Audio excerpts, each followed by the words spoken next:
you alive? Ooh, you might not be alive. Are you alive? Hello? Hello? Oh, you're alive. Damn it!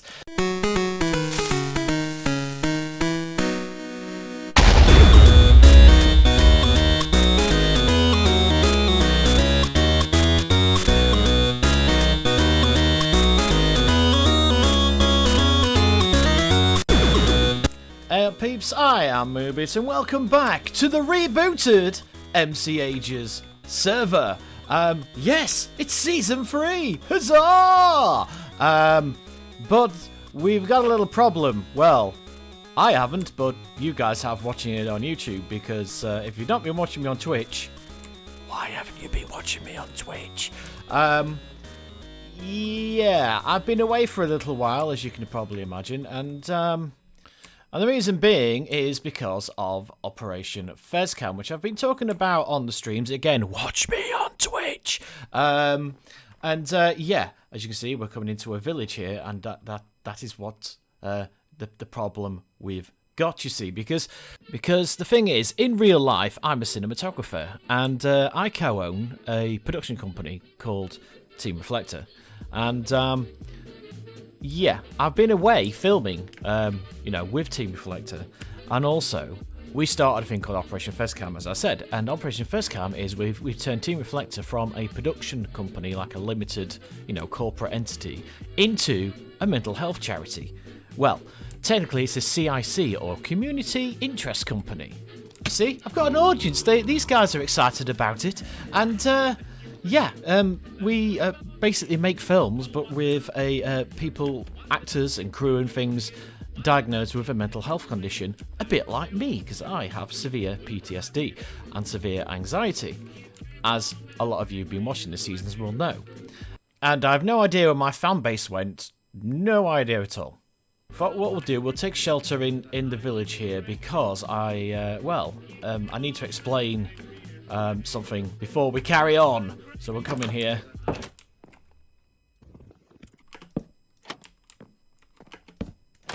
Ah, that's better. So yes, I'm a mental, if you will, as are some of the crew and things that we work with. And for the last few years, Nick and I, and Dean as well, have been giving our profits to mental health charities and to helping out the mental health diagnosed actors and things with things like paying for counselling and,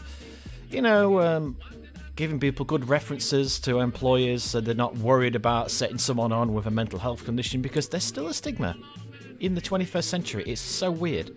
But long story short, things grew, and Team Reflector is now a community interest company doing the same, which means I've been away for a little while. This brings us back to why you're here, Minecraft, because setting up a CRC and one with a project on its plate as huge as Operation Fezcam, which I still can't tell you about because it's all under non-disclosure agreements and things we've got. Well, the basics are we're getting a brick and mortar location, and it's going to have like NHS facilities in it and other things like that. But that's all I'm allowed to say.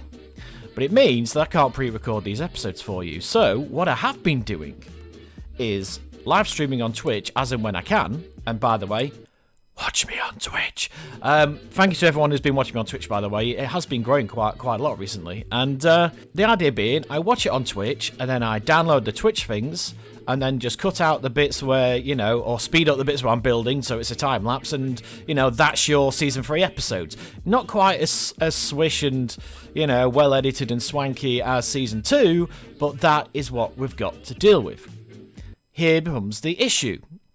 Because I'm a Twitch noob, like a total, absolute noob.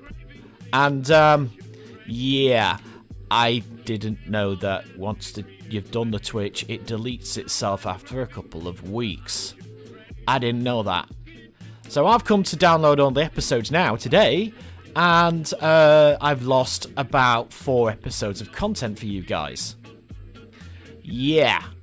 So I'm actually I'm not actually naked and scared in the newest Season 3, because as you can see, I'm actually geared up already, because we've been on the server since January, and yeah, I've already got the startings of a base, well, 2 mega bases, and I've built a community build that's still unfinished, but that's what you're here for. And yeah, I think I need to catch you up. So let's do that in the form of a faked, I suppose, time-lapse with a voiceover, and then we can get on with the episode, can't we? So let's go! Season 3 started as any other season, really. We spawned into the hub world here, which is pretty much the same, just a little different with the signs and things. We see the vote crates are there and everything, and yeah, we all walked into the wild teleport here, and just to see where we'd end up. And I landed in an ice biome. Nice!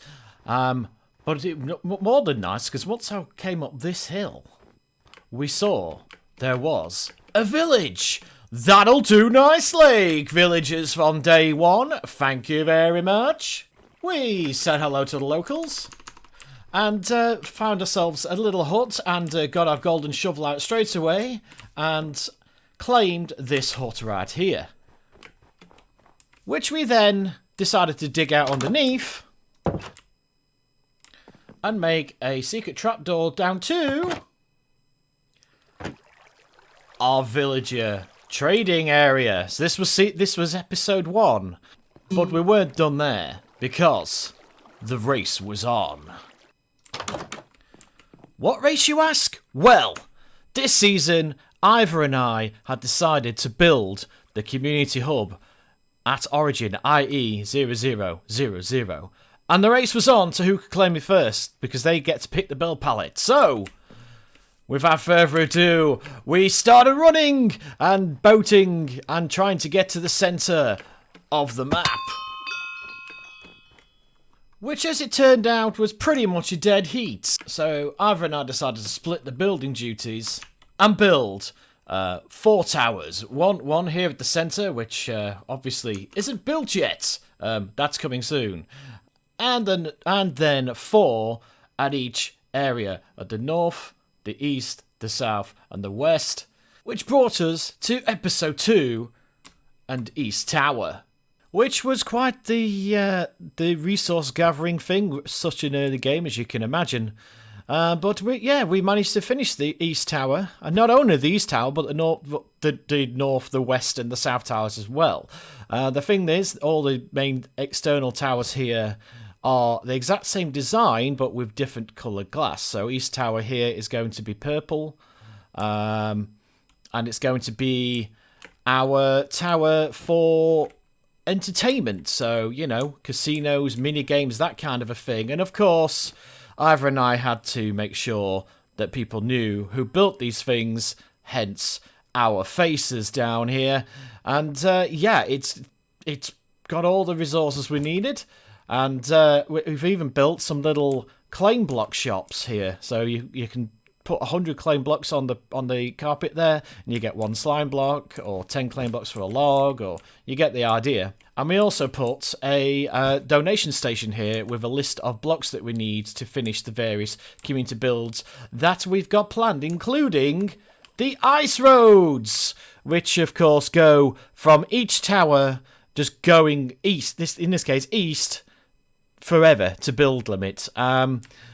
Couple of episodes were done building these, and also the ring road that connects all the towers up, which is here, the circular road. So this one goes round to the south tower, and we've got boat dispensers here, so people can place the boats down here, but they can't place them down on the ice.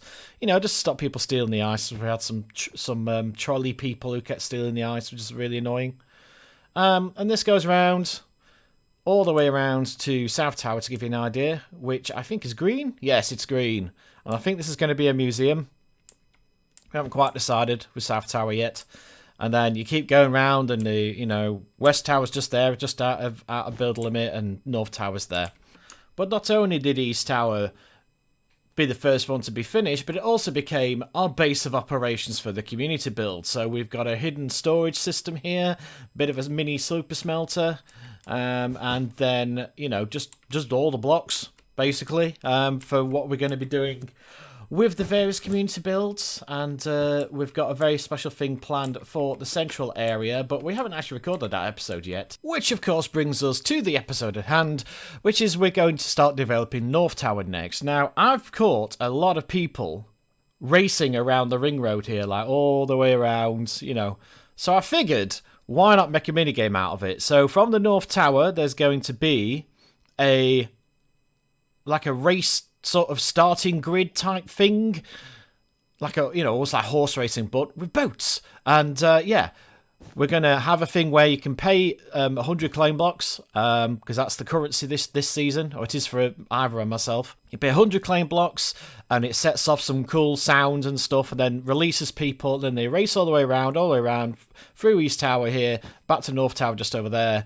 And you go over a finish line, and maybe it sets some fireworks off and dispenses some prizes. You get the idea. But to do that, we need to go to our Redstone testing world. So let's go! Okay, and this is the kind of thing that we're thinking about. Now, this is a simple horse gate from 2014 by Mr. Crayfish. It's not quite what we want to do, but this is a design that's been on YouTube for a long time, as you can see. Pretty simple stuff. You press it, you click a button, and in fact, I will set it off now. It's going to reset. Doink, doink, doink, doink. There we go, and the door's closed. So in this case, you send a redstone signal into this thing, which can be anything. Now, in my case, I'm thinking, you know, like some kind of circuit here that accepts claim blocks, and once a claim block passes through a hopper, it sets the signal off. And then once you've done that,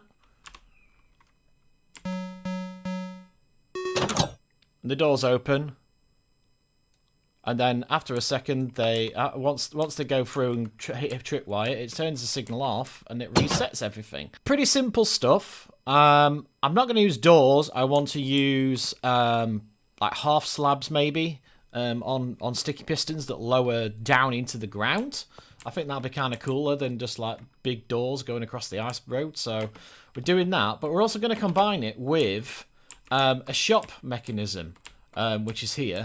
This is a shop mechanism by Redstone. I'll try and put links in the description if I remember.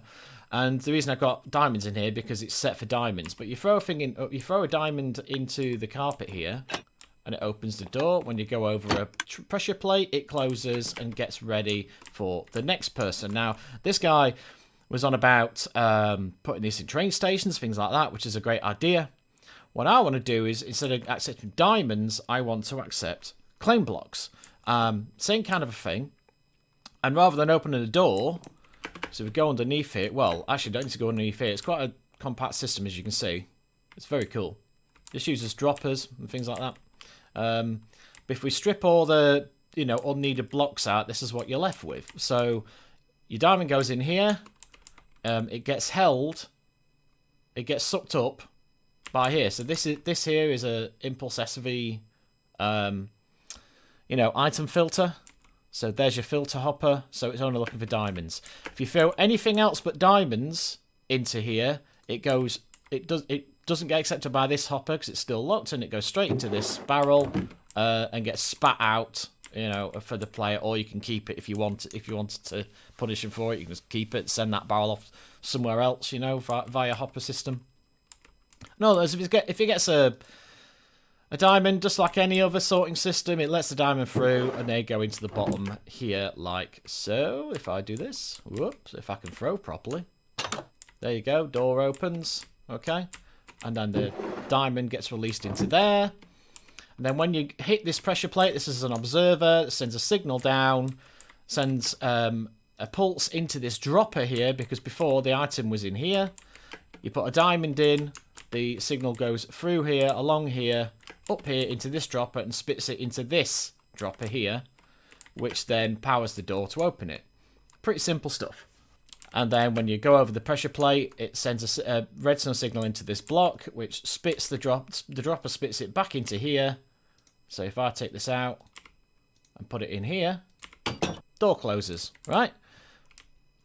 Now, the output for this, the output signal is pretty much this block.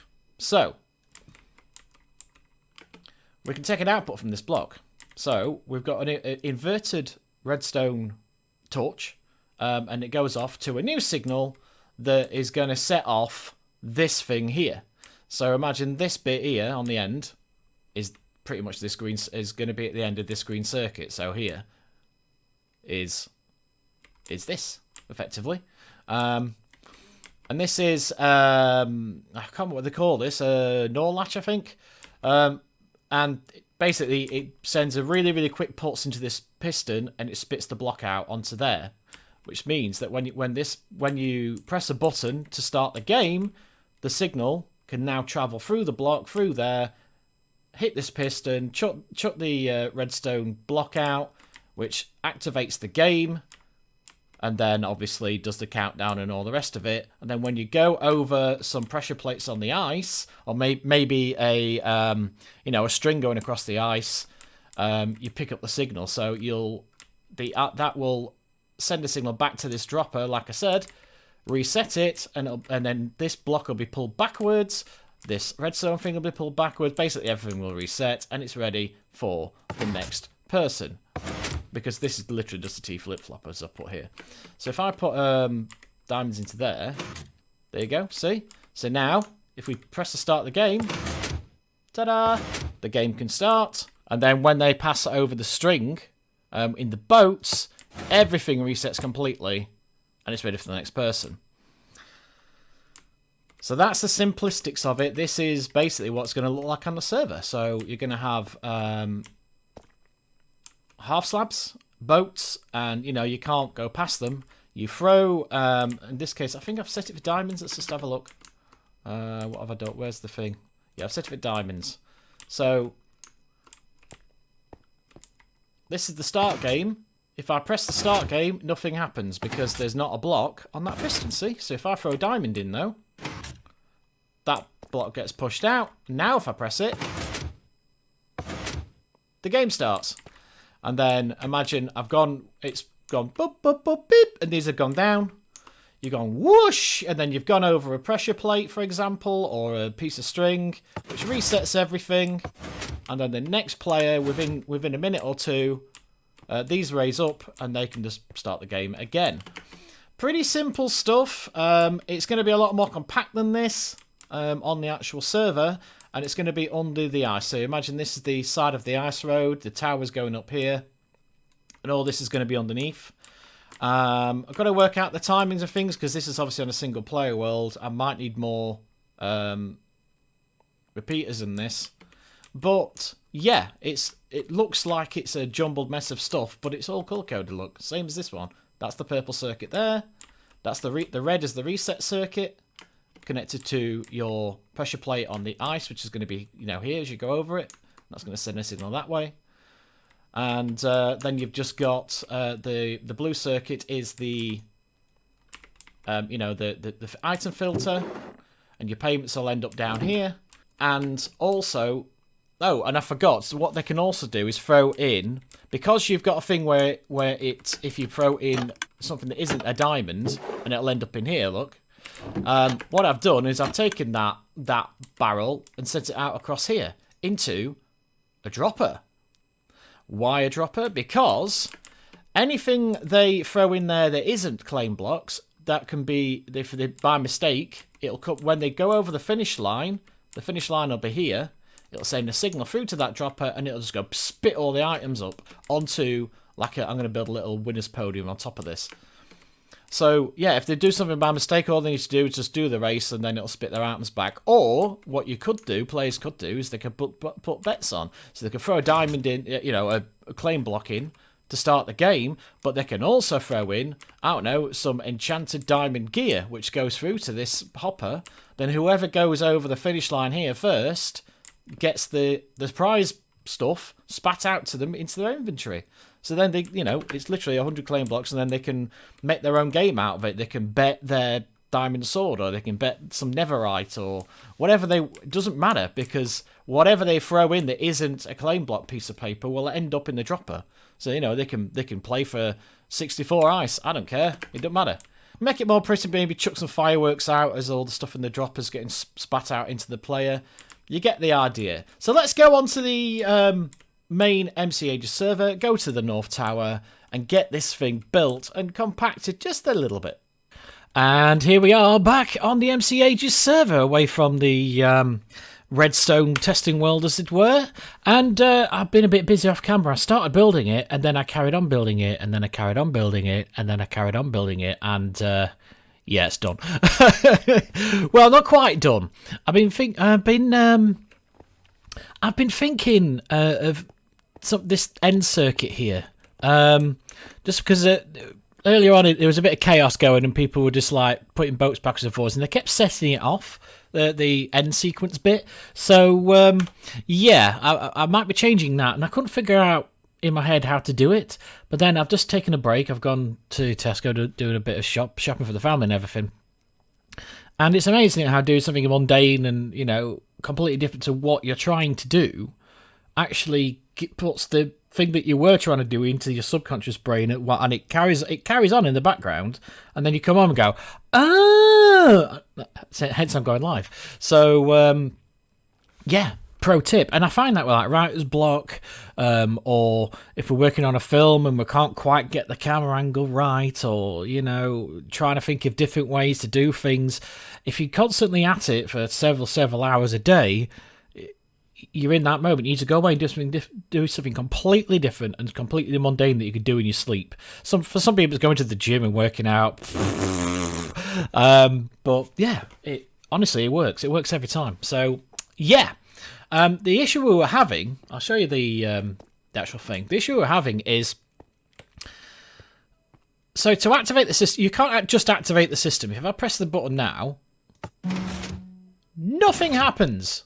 Oh, it does. There we go. It needs to reset. There we are. We're back up. So if I press the button now, I think I might be on free play. Let me just double check. Well, we might be on free play at the moment. We are on free play. Of course, we're on free play. There we go. So we've got a free play button there. If I activate that, that means everyone can play without paying. But yeah, they have to pay because we need claim blocks, basically. I'll show you downstairs in a minute. Someone comes along and starts spamming the button. Nothing happens. You notice there wasn't a sound that time? Yeah? So, you activate it, and it goes boop, boop, beep. These come down, and then you shoot off. Now, the reset circuit is this string here. So if I go over the reset circuit, it will send a delayed signal, and then the slabs come up. They're already up, so it won't do anything. Because there is a NOR latch and a, what do they call them? T flip-flop. All very complicated sounding names that it's really not, honestly. And I know Pixie's watching right now, so she says that she doesn't get Redstone. It's, mate, if I can get it, and I'm an Egypt, yeah, anyone can get it, really. This is a T flip-flop. Just this thing here. So, this is the button. The signal comes down here. It stops here because there's an air gap. You need a block for the electricity to pass through, right?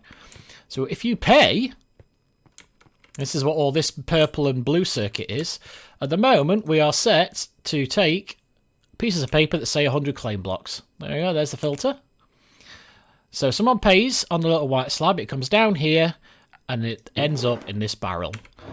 That sends a signal around here, along here, down here, into this. It switches off this torch, which then switches off this redstone, which switches on that torch. Okay, because that's called a signal inverter. That's all that is. It just means when it's off, it's on. When it's on, it's off. That's all that is. Which eventually comes up here, switches this on. This is a dropper. There's an item in the dropper. The dropper ends up. The item ends up there, which switches on this torch, which sends the signal to this piston. This piston extends, putting the note block here. So now, when they press that button, the signal comes through the note block, through this, into this, and this spits out the block and leaves it just there. That's all it is. That's literally it. And I will demonstrate as if someone's paid. There we go. And we press the button, and it spits it out. Can you hear that? So now that's all activated. The signal goes up to the lights, and it goes bum bum beep, and then lowers the pistons over here. There you go. They're lowered now. You see that? There they are. They're lowered. You can see the sky. and they go off. Now, when someone hits the tripwire at the end, that comes down here, down this red circuit. So this is the green circuit. Comes down this red circuit, underneath, and it literally resets everything. So it pulls this block back, pulls this block back, and puts those pistons up, and the next player can go. And the reason I've got it at the end there, rather than having it hooked in to the finish line, which is that piston there, is so that another group of players can start literally like 30 seconds after the first lot. So, you know, there's no waiting around for them to go all the way around the ring road. It takes about 3, 4, 5 minutes and then back, you know. So literally it'll reset everything and then they can just go straight away. Now, the issue I've been having is, and I'll show you this, here's that reset line that I told you about. It comes down here, and it switches everything off here, and after a long delay, which is what these repeaters are for, it travels up here, spits the item from the dropper into there, and resets everything. So, hopefully you're following so far. That is cool as fuck. It's sounding a bit complicated.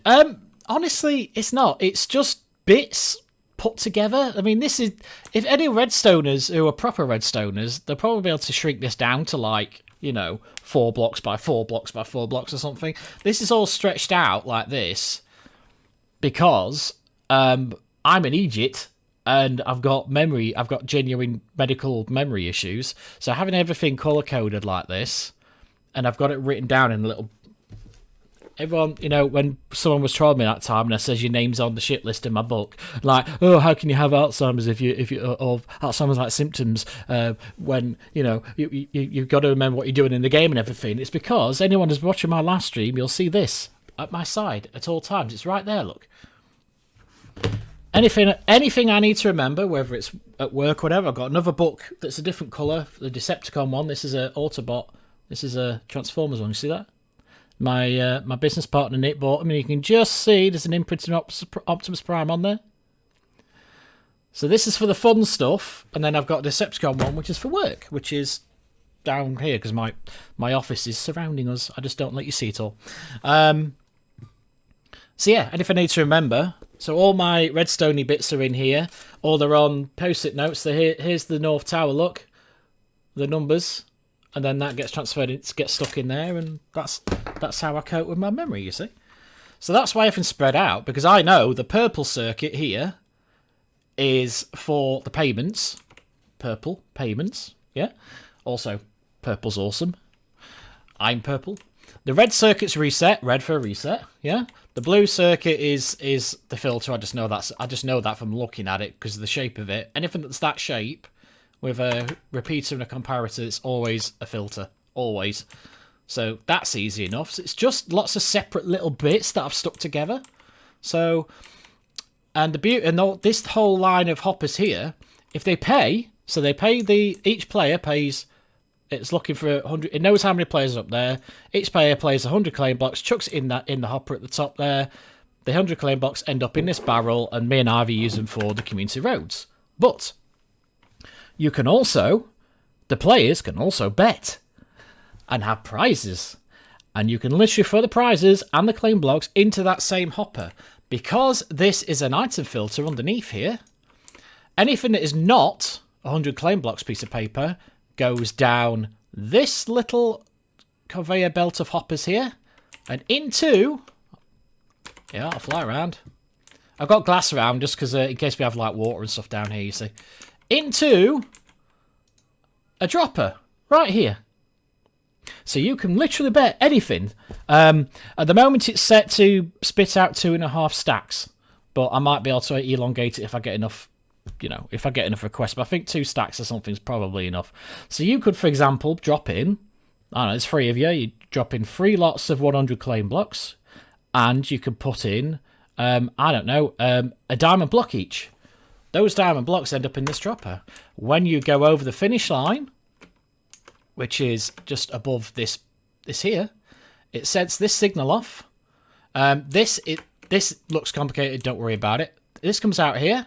It sets off a firework, a firework, a firework, and then by the time those fireworks have gone off, the signal comes around here into this dropper, and then it spits the winnings onto the winning podium above.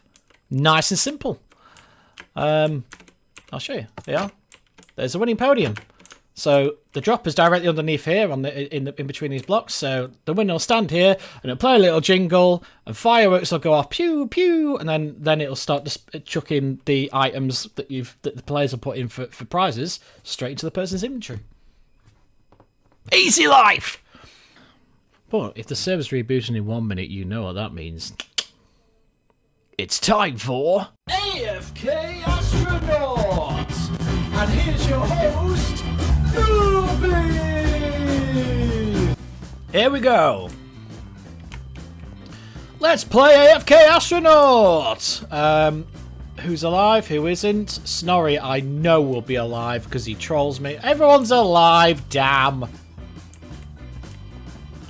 Ooh. GF23 might be a good candidate. Because Snorri always watches. He knows I'm going to try. I've not got Snorri yet, so he's on the guard. He's on guard. Hello. Oh, you're alive. Damn it! No AFK Astronaut for me, and I know you're alive. I just saw you jumping about, you idiot. Snorri is definitely alive. He's trolling me. Snorri does that thing where he pretends he's not alive, and then we'll get to say we're going for this one. We'll get to here, and then he'll just like launch me into space.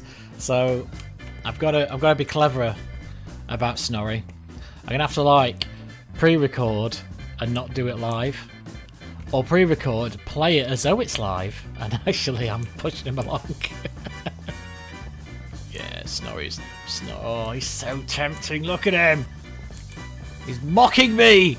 Hi. He's mocking me. I know full well he's watching this. It's a shame I can't see who's watching it actually. Gutted Moobit. I love how you make a game out of the reboots though. Oh yeah, you gotta make a game out of the reboots, man. He's alive. He's mocking me. I know full well he's watching this live stream because he always is. Because he knows I'm gonna try. He's one of the only staff members I haven't got yet. You are my nemesis. Work together. Work together. If we're doing it, we've got to go for Dark Age. Go! Go! Go! Go! Go! Go! Work together. He can't smite us all. He can't smite us all. Go! Go! Go! Go! Go! Is he alive? I think he's alive. Oh, he's got half a head. Yeah, he knows I'm there. He must know I'm there. Come on now. Yeah, no, I'm not risking it. I'm not risking it. Okay. Wash your hands, wash your hands, wash your hands. Wash your hands, wash your hands, wash your hands. Wash your hands, wash your hands, wash your hands. Wash your f***ing hands! I like to move it, fit.